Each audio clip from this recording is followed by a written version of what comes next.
नमस्कार। आज हम अध्ययन करेंगे एनईपी और एनसीएफ के परिप्रेक्ष्य में आकलन का क्या संप्रत्यय है और हम इसको किस प्रकार से अपनी कक्षा में लागू करें और इसमें क्या क्या सावधानियां रखनी चाहिए और क्या क्या इसके सिद्धांत है। तो समग्र रूप से अगर निचोड़ के रूप में हम अध्ययन करें तो जैसा कि हम प्रीवियस वीडियो में आकलन का संप्रत्यय देख चुके हैं, जो उसके सिद्धांत है उसके बारे में पढ़ चुके हैं, विभिन्न विषयों में किस प्रकार से आकलन की बात की गई है, कौन कौन सी टेक्निक है, पोर्टफोलियो क्या है, ये सारी चीज़ें हम अध्ययन कर चुके हैं।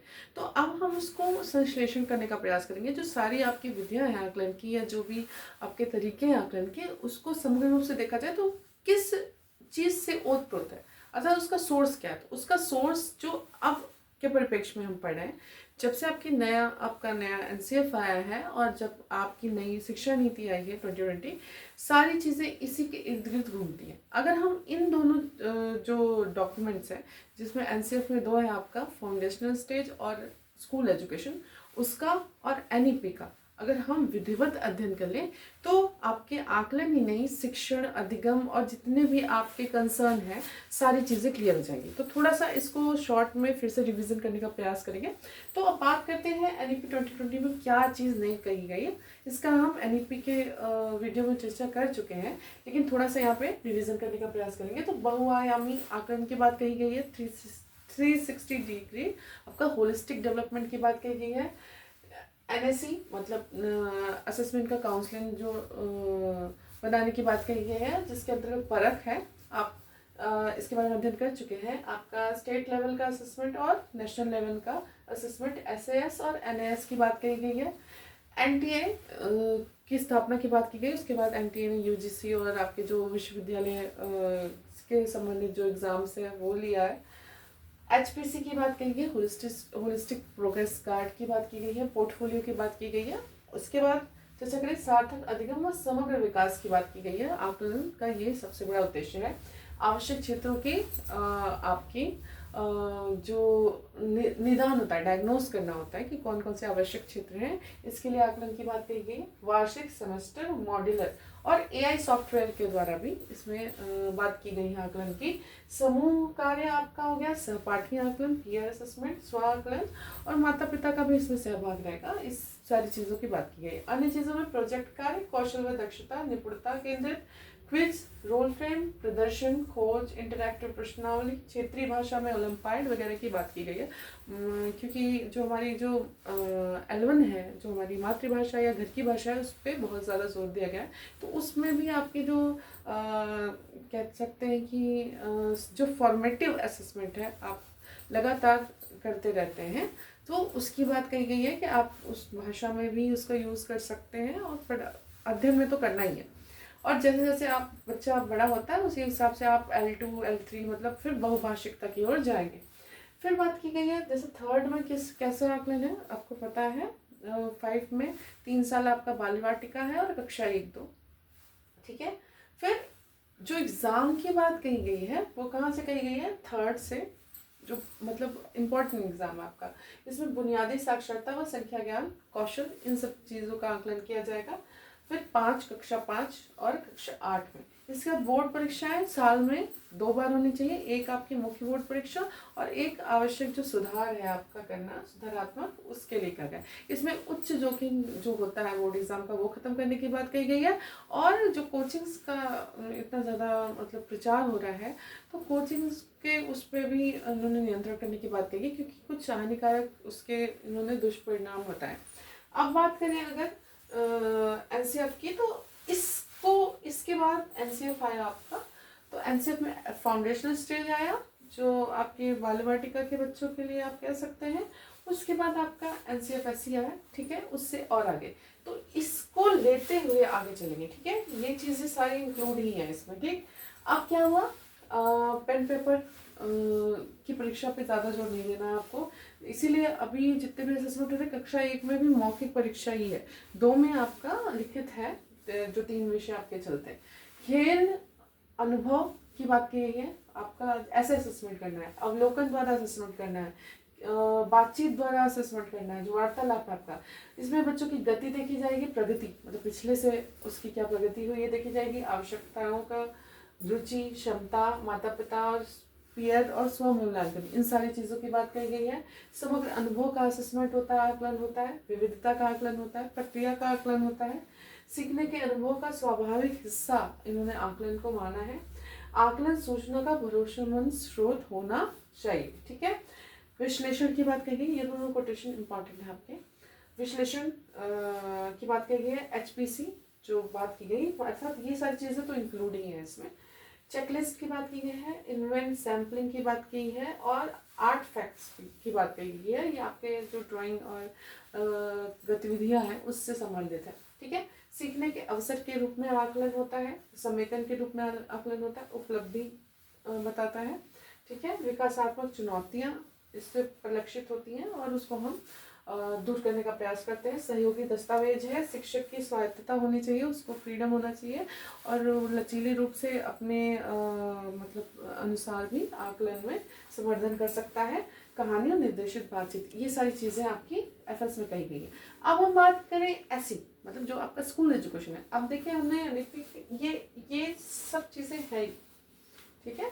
लेकिन फाउंडेशनल में जो चीज़ कह गई है विस्तृत, उसको ऐसे ने नहीं बहुत उसको एक्सटेंड किया कि मतलब वो तो कही गई है, FS में कही गई।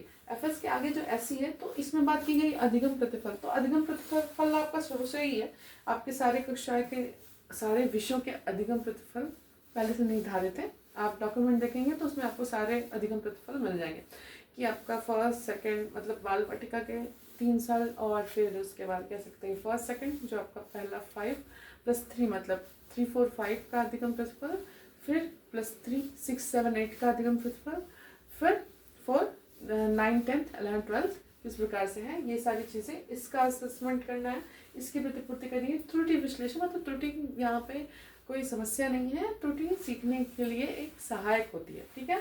तो उसका विश्लेषण होता है आकलन के द्वारा, जो बच्चे गलतियाँ करते हैं उसको और ज़्यादा प्रोग्रेस करते हैं हम। लिखित मौखिक वाद विवाद प्रोजेक्ट लचीले रूप से, रूब्रिक्स स्वमूल्यांकन, रचनात्मक संकलनात्मक मतलब फॉर्मेटिव समेटिव की बात की गई है, समझ योग्यता दक्षता, ठीक है, इन सब चीज़ों की बात की गई है।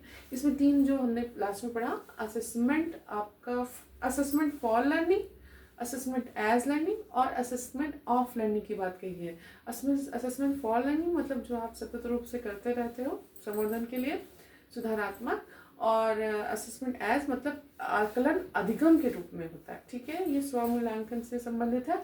और असेसमेंट ऑफ तो समग्र रूप से शिक्षक द्वारा होता है, इसमें जो बच्चे की सारी चीज़ें फाइनली मतलब पता चलती हैं, जो HPC बनता है, 360 डिग्री होलिस्टिक डेवलपमेंट होता है, तो ये सारी तीनों चीज़ें मिला के होता है, ठीक है। उसके बाद केस स्टडी की बात की गई है, प्रोजेक्ट की बात की गई है, पोर्टफोलियो की बात की गई है, समानुभूति जिज्ञासा अनुभव की बात की गई है, मतलब इम्पैथी होनी चाहिए, ठीक है।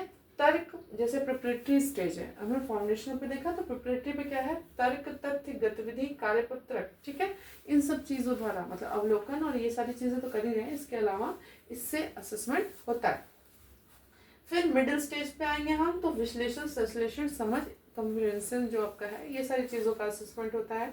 फिर 10th 12th में आएंगे तो इसमें वाइवा की भी बात कही गई है, आपका डिस्पोजिशन की बात कही गई है, अभ्यास तो शुरू से ही है, प्लस इसमें 3 आपकी रीजनल लैंग्वेज मतलब 3 लैंग्वेज आपको पढ़नी है 10th में, 2 रीजनल लैंग्वेज आपकी क्षेत्रीय भाषा होनी चाहिए इसमें, और इसके साथ आपके 7 आपके पेपर्स होंगे, और जो 12th है उसमें आपके 2 आपके लैंग्वेजेस होने चाहिए, और उसमें 4 आपके कुल सब्जेक्ट भी होने चाहिए, ठीक है। अब इसमें और जो बात करी है, निष्पक्ष रूप से आपको करना है, बायस नहीं होना है, क्षमता, ऊर्जा, समस्या समाधान, भय मुक्त वातावरण, वर्गीकरण, शोध जैसा, विविधता, दृश्यीकरण और भाषा व अन्य सब्जेक्टों के अनुसार आपको करना है। तो इसमें जो आपका शोध अनुरूप, तो जब स्टैंडर्ड लेवल पे जब ऊपर के लेवल पे जाते हैं तो किस प्रकार से परिकल्पना का निर्माण मतलब जो जो समस्या उसका भावी समाधान खोजता है, कैसे आप डाटा सैम्पलिंग करते हैं, डाटा कलेक्शन करते हैं, ये सारी चीज़ें इसमें इंक्लूड है, ठीक है। तो ये अगर कहा जाए तो इस बेस पे ही हमारे सारे सब्जेक्ट्स के आकलन हमको करने हैं, और जो स्पेसिफिक जो सब्जेक्ट का नेचर है, जैसे गणित की प्रकृति है, अंग्रेजी की प्रकृति मतलब भाषा की प्रकृति है, हिंदी की प्रकृति मतलब है तो वही भाषा ही समझिए, विज्ञान की प्रकृति है, पर्यावरण की प्रकृति है, खेल की प्रकृति है, सारी चीज़ें जितनी भी चीज़ें हैं, कला की प्रकृति है, सामाजिक विज्ञान की प्रकृति है, उस प्रकृति के अनुरूप जो सीखने के अधिगम प्रतिफल जो बना हुआ है, जो नॉर्म, उसको हमको प्राप्त करने के लिए, मतलब उसका किस स्तर तक उस उद्देश्य की प्राप्ति हुई है, तो ये हम आकलन द्वारा यहाँ पर देखते हैं बच्चे के अंदर। तो इसमें आप कह सकते हैं समग्र विकास, मतलब आपका शारीरिक, मानसिक, संवेदनात्मक कह सकते हैं, चारित्रिक मूल्य, सौंदर्य बोध, नैतिक, सारी चीज़ें इसमें इंक्लूड है, सामाजिक, ठीक है। तो इस प्रकार से आकलन का जो मूलभूत, जो आपका अभी जितने भी एग्ज़ाम आएंगे, जितने भी एग्ज़ाम, आप इस चीज़ को एकदम ध्यान से रखिए, कहीं कुछ नहीं पढ़िए, लेकिन आपके ये 3 डॉक्यूमेंट्स जो हैं, आपके NEP 2020 है, NCF FS है और NCF SE है, इस पे आधारित ही प्रश्न, मतलब डायरेक्टली नहीं पूछता, बट उसके ऑप्शंस में आपको इनके जो सिद्धांत अगर दिखते हैं तो आप उसको ही सही करेंगे। और जितने भी एग्ज़ाम अभी ट्रेंडिंग में है, तो आप देखिएगा, जब से NEP आई है तो कुछ समय खूब NEP के क्वेश्चंस आए, लेकिन अभी जितने एग्ज़ाम है उसमें NCF से संबंधित प्रश्न भी आने लगे। सबसे 2023 में ये समग्र रूप से आया, बहुत सारे मॉडिफिकेशन हुए, बहुत सारे इसमें सुझाव लिए गए हैं, पेरेंट्स के सुझाव लिए गए हैं, और बहुत ही अच्छा ये डॉक्यूमेंट है। और हम कह सकते हैं कि जितनी चीज़ें इसमें की गई है, अगर लागू कर दी जाए तो वास्तव में एक विश्व गुरु के रूप में हम विकसित हो सकते हैं, ठीक है, क्योंकि शिक्षा ही वो माध्यम है जो हमें विकास की ओर अग्रसर कर सकता है। तो इसी के साथ मैं अपनी वाणी को विराम देती हूँ। धन्यवाद।